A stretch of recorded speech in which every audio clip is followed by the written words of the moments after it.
Hello বন্ধুরা, খাজনার থেকে বাজনা বেশি। মার্সিডিজ কিনে এক ব্যক্তির দশা এখন অনেকটাই এরকম।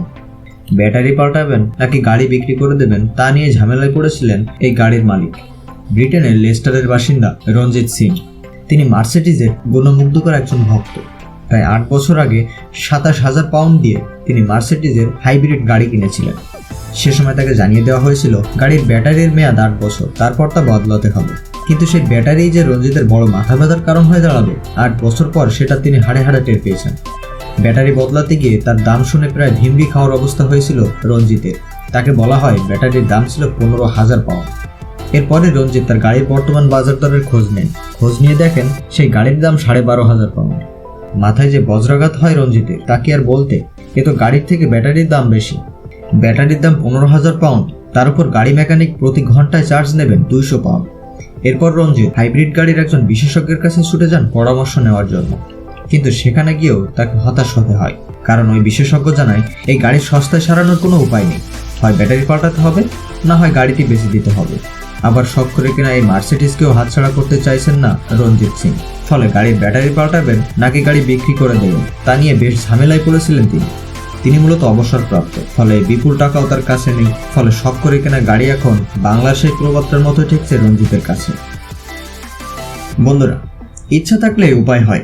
স্বপ্ন যার আছে সে স্বপ্ন লালন করে এবং তা বাস্তবে রূপ দিতে নিজের ইচ্ছাশক্তিকে প্রবল ইচ্ছাশক্তিতে রূপান্তর করে। নিজের স্বপ্নটাকে সাফল্যের চূড়ায় পৌঁছে দিতে অক্লান্ত পরিশ্রম করে। এরপর মহা আনন্দে সাফল্যের ফলও ভোগ করে। আসলে পরিশ্রম ছাড়া কোনো সফলতায় আশা করা যায় না, আর ইচ্ছাশক্তির কাছে সব বাধাই চূর্ণ হয়ে যায়।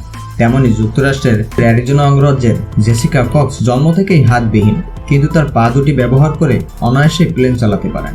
কি বন্ধুরা, অবাক হচ্ছেন? এখন তিনি বিমান চালনায় সারা বিশ্বের নারীদের অনুপ্রেরণা। কক্সের কাছে তার ডান পা দিয়ে বিমানের ইয়োক এবং বাম পা দিয়ে থ্রোটল নিয়ন্ত্রণ করা কোনো ব্যাপারই না। অন্য পাইলটরা যা তাদের হাত দিয়ে করেন, কক্স তা করেন তার পা দিয়ে। তার জন্মের পর যখন তাকে নিয়ে এসে তার মা বাবাকে বলেন আপনাদের সন্তানের কোনো হাত নেই, তখন তার মা বাবা খুবই অবাক হন। পাবেনই বা না কেন? তার মায়ের গর্ভাবস্থা ছিল স্বাভাবিক, তাহলে কেন হলো? কক্স জানান তিনি কখনো হীনমন্যতায় ভোগেননি। তিনি নিজের সাহস ও শক্তির সম্পূর্ণ কৃতিত্ব দেন তার পরিবারকে। তারা আমাকে সাহসী হতে এবং ঘরের বাইরে চলাফেরার স্বাধীনতা দিতে সাহায্য করেছে। শিশু বয়সে ফান বাণিজ্যিক ফ্লাইটে উঠতাম, প্রতিবারে সিটে বসেই সৃষ্টিকর্তার কাছে প্রার্থনা করতাম। মনে হতো কেউ আগলে রাখতে আমি খুব স্বস্তি বোধ করতাম। একটি ছোট প্লেন, এক ফ্লাইট সবকিছু পাল্টে দেয়। প্লেনটির পাইলট আমাকে নিয়ন্ত্রণ কক্ষে নিয়ে এসে সেটি চালাতে বলেন। আমার মনে হয় যে কোনো পরিস্থিতিতে ভয় না পেয়ে তা মোকাবেলা করা বেশি গুরুত্বপূর্ণ।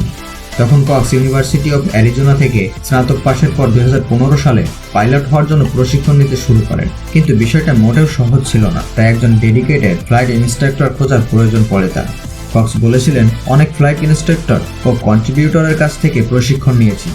নানা ভুল ভ্রান্তির মধ্য দিয়ে বিমান চালনায় পক্ষ হাত হতে প্রায় 3 বছর সময় লেগে যায়। সবচেয়ে গুরুত্বপূর্ণ ছিল আমার সামর্থ্য অনুযায়ী একটি প্লেন খোঁজা। কক্সকে 2018 সালে লাইট স্পোর্ট এয়ারক্রাফট এয়ারক্রাফট চালানোর অনুমতি দেয় ফেডারেল এভিয়েশন অ্যাডমিনিস্ট্রেশন। তিনি বলেন অনেক প্রশ্ন ছিল, অনেক উদ্বেগ ছিল। এটি সম্ভব হবে কিনা তা নিয়ে অনেকের সন্দেহ ছিল। একটি স্বাভাবিক শৈশব পেয়েছেন কক্স। তিনি সরকারি স্কুলে যোগ দেন এবং নিয়মিত পাঠ্যক্রম বহির্ভূত কর্মকাণ্ডে বেশি সম্পৃক্ত থাকতেন। কক্স বলেন, প্রতিদিন স্কুল ছুটির পর আমি নাচ, সাঁতার ও মার্শাল আর্ট, টাইকোয়ান্ডো ও স্কাউটিংয়ে যোগ দিতাম। কিন্তু 2 হাত না থাকায় তাকে বেশিরভাগ সময় ভিন্ন দৃষ্টিতে দেখা হতো।